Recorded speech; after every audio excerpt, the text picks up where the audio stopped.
This is the fourth in a series of programs I'm doing on wisdom and what famous thinkers in literature, philosophy, psychology, and literature have said about it. The last program focused on the theme of money and what might be a wise person's attitude towards it.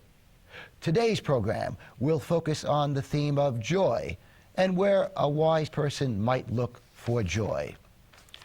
An important preliminary question: how joyful, how happy can we be?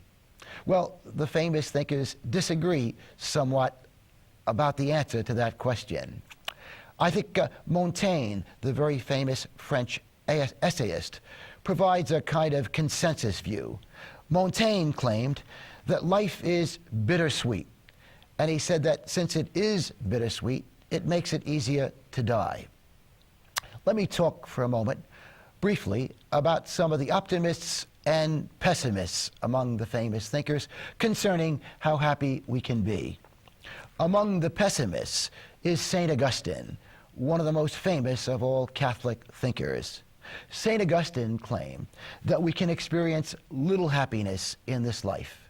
He claimed that happiness is reserved, for the most part, for those who achieve salvation, for those, in other words, who go to heaven. Augustine believed that this life is a trial. Sigmund Freud also was a pessimist. Freud believed that we cannot be very happy, although he claimed we should try. And the reason Freud claimed that we cannot be very happy is because of our nature. Freud claimed that, generally speaking, we can only experience happiness as an episodic phenomenon. He said that we experience happiness through contrasts and rarely through a state of things. The example Freud gave was this. He claimed that if we experience a series of sunny days, perhaps 10 consecutive sunny days, well, by the fourth or fifth day, we perhaps don't appreciate the sunny day quite as much and aren't as happy as we were during the first or second sunny day, because then we were experiencing a contrast in the weather. So again, Freud believed we cannot be very happy, but that we should try. Among the optimists, among the famous thinkers concerning how happy we can be, is Bertrand Russell. Russell, one of the great philosophers of the 20th century. Bertrand Russell, in his very famous book entitled The Conquest of Happiness, claimed that when he was young, he often found himself on the verge of suicide. But he said that as he grew older, he learned how to be happy. And in middle age, he wrote a book about what he learned. The book is entitled The Conquest of Happiness. It's a book I highly recommend. Indeed, some months ago, I did a series of 3 or 4 programs on it. So again, Bertrand Russell, one of the great thinkers of the 20th century, claimed he learned how to be a significantly happier person. The Dalai Lama, sometimes referred to as the Pope of Buddhism, also claims that he is a happy person and that we can be happy in this life.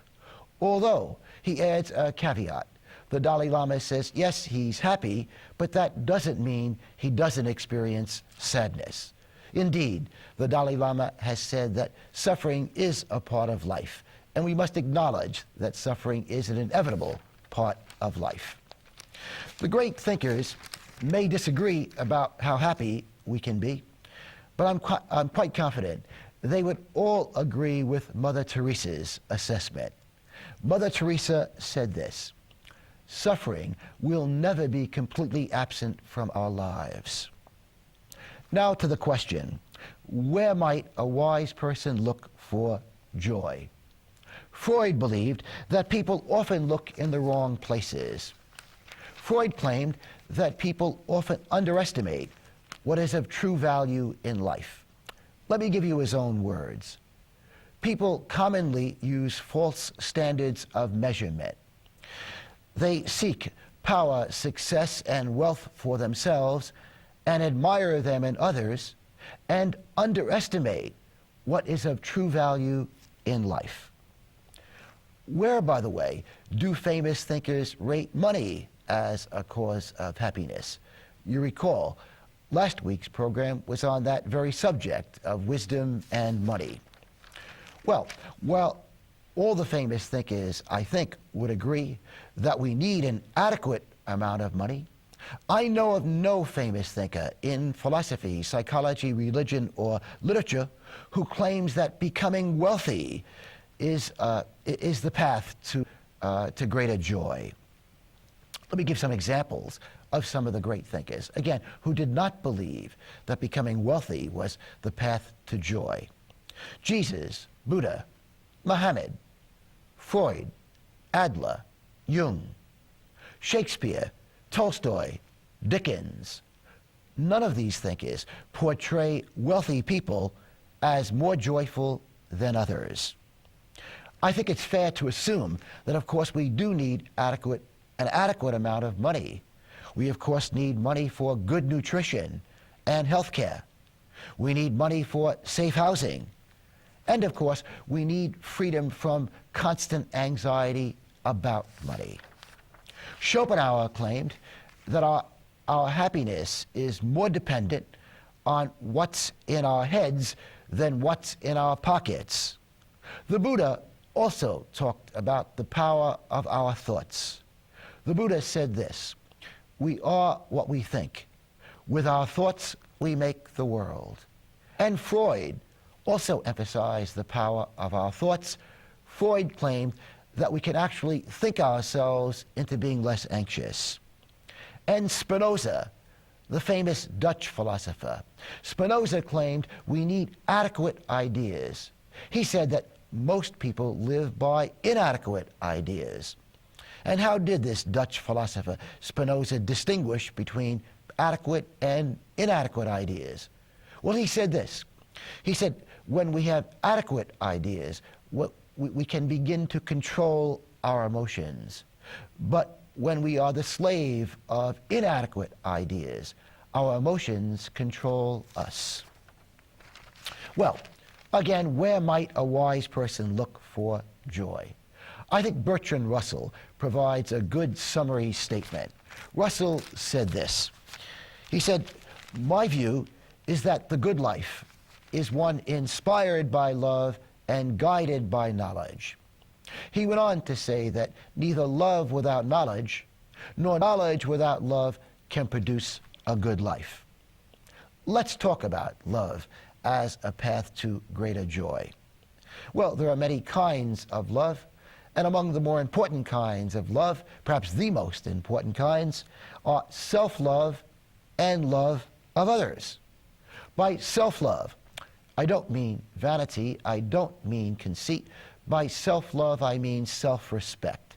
And so many of the great thinkers have said that joy is probably not possible for us, at least not very much joy is possible for us, if we don't have self-respect.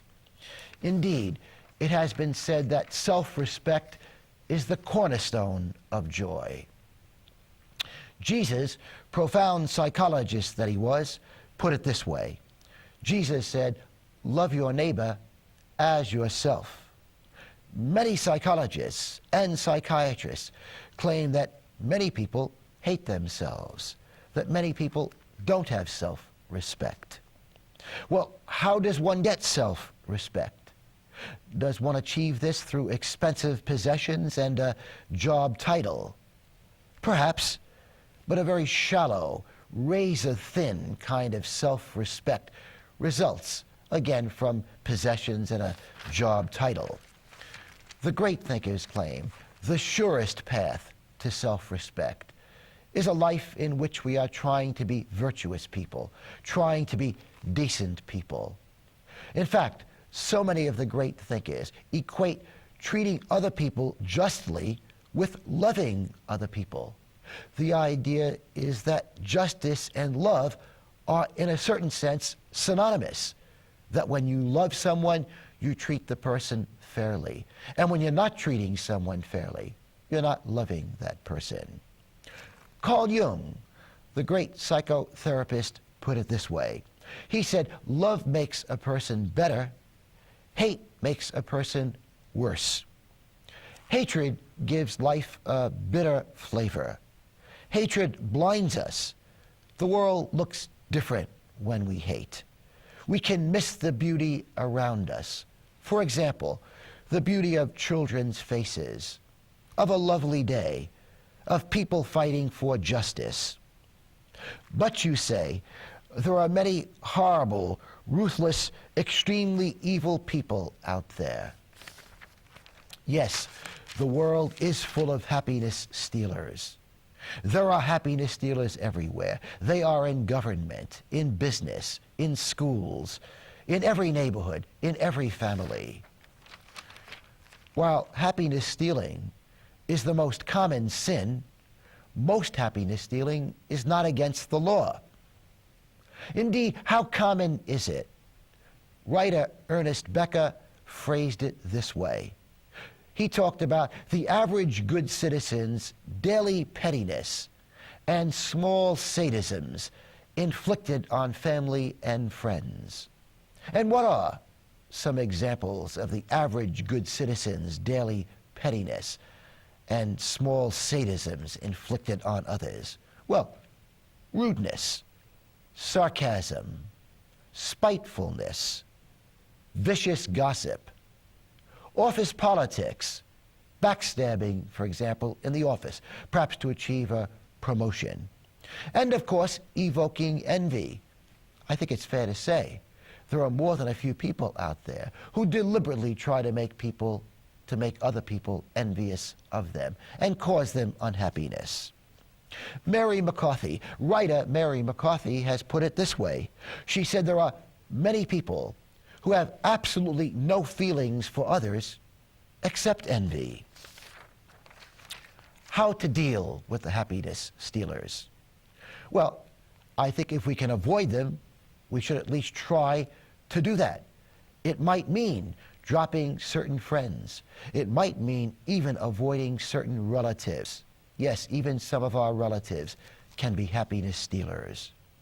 And of course, if the situation presents itself and you feel comfortable doing so, you might tell a happiness stealer that he or she is a happiness stealer, and no different from a thief who steals people's money.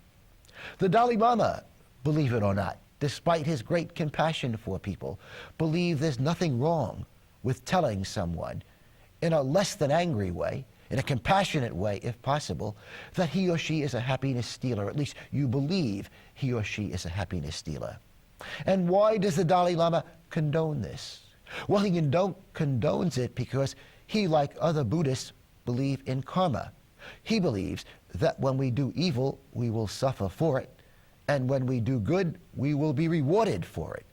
So since happiness stealers are not only causing others unhappiness, but in the long run, because of the law of karma, the law of consequences, is causing themselves unhappiness, the Dalai Lama believes there's nothing wrong with trying to make another person aware of what he or she might be doing to himself or herself in attempting to steal other people's happiness. On the consequences of happiness stealing, the Buddha said this, and I'm quoting the Buddha: "He who seeks happiness by hurting those who seek happiness will never find happiness." He goes on to say, "He who harms the harmless or hurts the innocent, 10 times shall he fall." The Buddha then goes on to enumerate 8 or 9 or 10 different ways in which a happiness stealer may suffer as the result of his or her actions. The Buddha indeed refers to happiness stealers as fools. The Dhammapada is one of the most famous of Buddhist scriptures. It is an enumeration of many quotes from the Buddha. And in the Dhammapada, the Buddha says, in effect, what goes around comes around. And here again are the Buddha's own words. But as dust thrown against the wind, mischief is blown back in the face of the fool who wrongs the pure and the harmless. Again, mischief is blown back in the face of the fool who wrongs the pure and the harmless. Stealing someone's happiness may feel good at first, the Buddha says, but then the feeling changes to one of bitterness. Again, his own words. For a while, the fool's mischief tastes sweet, sweet as honey, but in the end it turns bitter, and how bitterly he suffers. The Buddha goes on to say, fresh milk takes time to sour, and so a fool's mischief takes time to catch up with him. Like the embers of a fire, it smolders within him. The Buddha's words, by the way, are echoed in one way or another by Jesus, by Muhammad, by Plato, and by many other philosophers and psychologists. There is a consensus among the religious thinkers, philosophers, psychologists, and great thinkers in literature that we pay a price for our efforts to steal other people's happiness. You're watching Life, Love, and Philosophy. Today's program is the fourth in a series I'm doing on wisdom. Today's program deals specifically, or is dealing specifically, with the question, where might a wise person look for joy? This program can be seen on Sundays at 10 p.m. on Channel 35, and the program is repeated on Tuesdays at 8:30 p.m., also on Channel 35. Incidentally, in response to inquiries, I will be teaching a course at the Staten Island Institute of Arts and Sciences beginning in April of this year, 2006. The name of the course will be The Lessons of Benjamin Franklin and Sigmund Freud. And if you're interested in taking this course, I suggest you call Maria Fiorelli at the Staten Island Institute of Arts and Sciences. Miss Fiorelli's number is 718-727-1135, and you can get her at extension 115. What is the wise person's attitude towards humanity? Well, the wise person recognizes that everyone suffers, including, maybe especially, the happiness stealers. The first noble truth in Buddhism is that life is suffering. Thoreau put it this way: life is a warfare, a struggle. We all suffer anxiety, stress, nervousness, fear, boredom. Indeed, Thoreau went on to say, dis-ease is the rule of our terrestrial life. Only the very ignorant and the very self-centered will fail to see that everyone suffers. Go to any museum, look at the portraits, look at the paintings of people. How rare it is to see smiling faces. Listen to great classical music, to Beethoven, to Mozart. Much of the music is melancholic. Listen to much of Frank Sinatra's music, especially his songs about romance, when he talks about the pains and sings about the pains of romance. Just ride the subway at rush hour and look at the various faces. Listen to the Oprah Winfrey Show, to her guests, and to her own story. Yes, wise people recognize that suffering is a fact of life, and as a consequence, wise people have compassion for other people. That is the way in which wise people look upon, regard other people. Jesus emphasized compassion. He said this: "Blessed are the merciful, for they shall receive mercy." The Tao Te Ching, very famous Chinese book of wisdom, says that a lack of compassion can be self-destructive. The Tao Te Ching says this: "Heaven arms with compassion those whom she would not see destroyed." Perhaps the German philosopher Schopenhauer was talking about this. Schopenhauer claimed that as people grow older, as people reach middle age, one of two characteristics will come to dominate their disposition, either envy or compassion. And Schopenhauer claims that if people become preoccupied with envy, if envy should dominate one's personality, one will suffer from that. Schopenhauer said that envy causes pain. One cannot be joyful and envious at the same time. An important question: or questions? Are we so busy competing with others and so focused on buying the latest technological gadgets that we don't see all the pain, all the suffering around us? Are we so ignorant that we really believe that someday our lives will be like those in the situation comedies on television? Are we more interested in competing with people or helping people? Are we so ignorant that we believe that going to church, mosque, or synagogue makes us good people, regardless of what we do the rest of the week? Churches, mosques, synagogues are full of hypocrites, as well as decent people. Indeed, there is probably hypocrisy in all of us. Perhaps that's what Jesus meant, among other things, when he said that we are all sinners.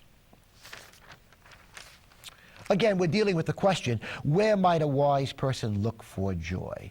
Thus far, I've emphasized the idea of love and the idea that when we love people, we treat them justly. In other words, the idea is that wise people try to treat people justly. And in doing that, whether they realize it or not, they're loving other people. Gandhi talked a lot about this. Gandhi talked about service to others. And in his autobiography, he said it was the greatest, or is the greatest of pleasures. Let me give you Gandhi's own words.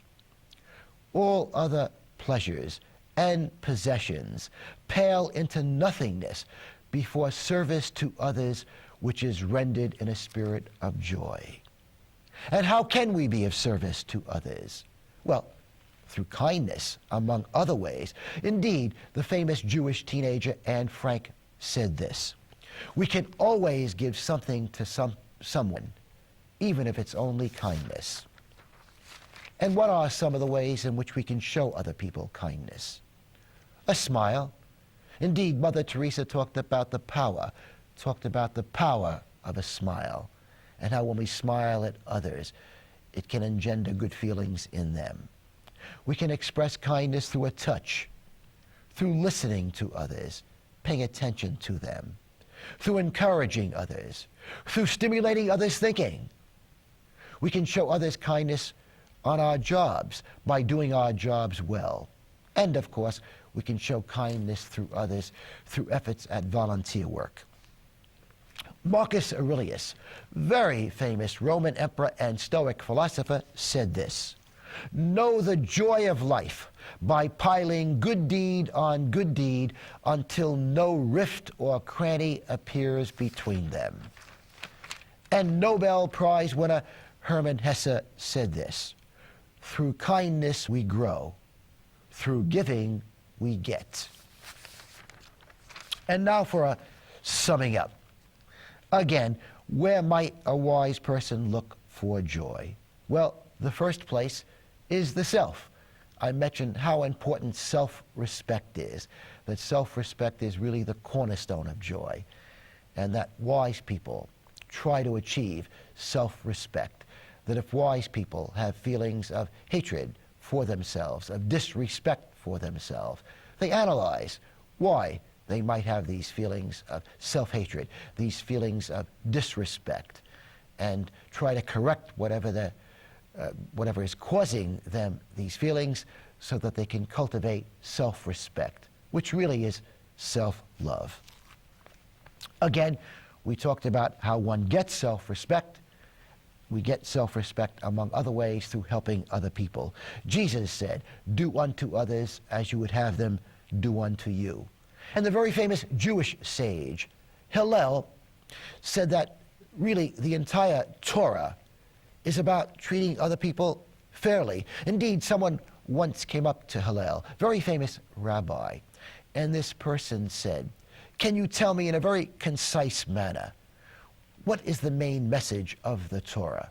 The Torah, by the way, consists of the first 5 books of the Old Testament, books which are very important to the Jewish religion, or in the Jewish religion.